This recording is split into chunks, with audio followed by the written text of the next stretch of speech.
how do we ensure that they're, particularly when there's huge investment from, into tech transfers and that sort of thing, how do we ensure that this is translated into public goods? So when we're involving huge pharmaceuticals that are profit driven, what can be done to make sure that these tech transfers are done in the right sort of way as well?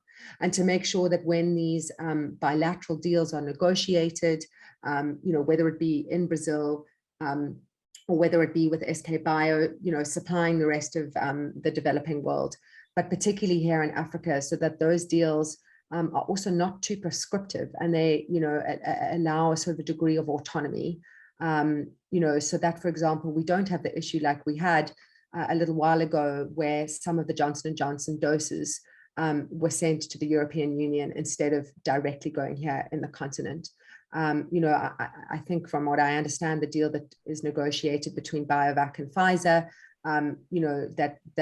those doses are supposed to be destined for the continent.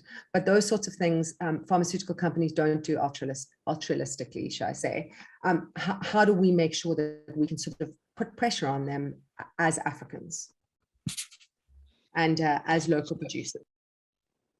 Yeah, so I think that obviously the deals are struck bilaterally, as you say, Kate.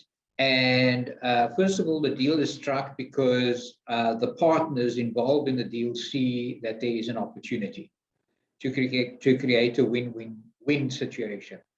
And why is it a win-win-win situation? Because you have the two companies involved. They will obviously need to be, there needs to be a commercial return. And I'm not talking about obscene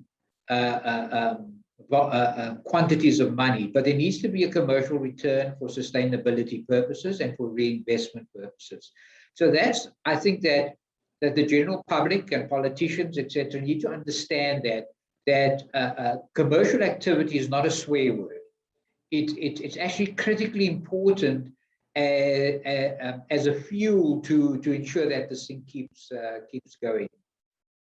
But the third win in that win-win-win is that there is benefit health-wise, and in a pandemic situation, it's one could say it's national security benefit as well. So one can have a push mechanism where two companies get together and say, here's an opportunity. Let's create a deal, make vaccine, and send it into the market.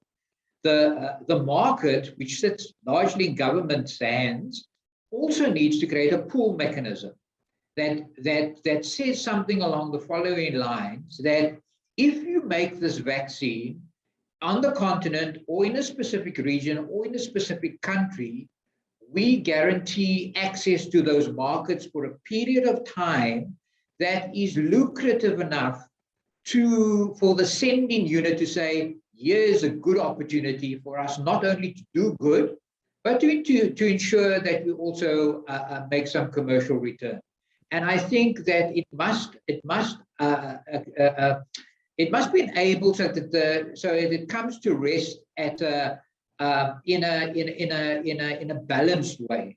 But it's market driven.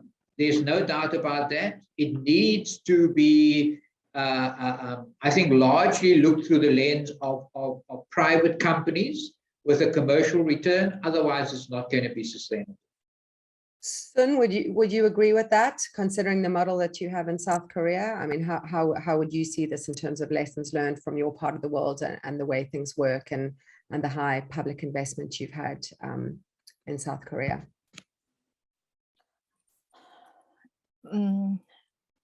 If I say it in more naive way, I would say that South Korean government should impose more conditionality regarding their public investment to the industry, to the research institutes and universities, etc. But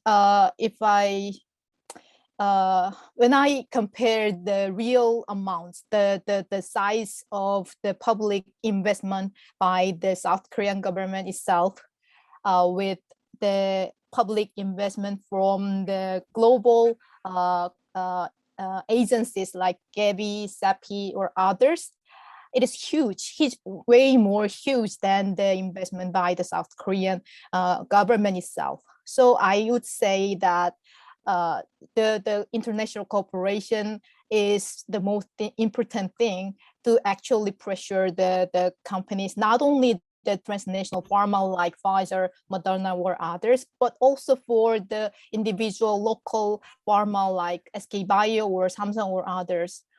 That actually means for them, as the amount is more enormous for them.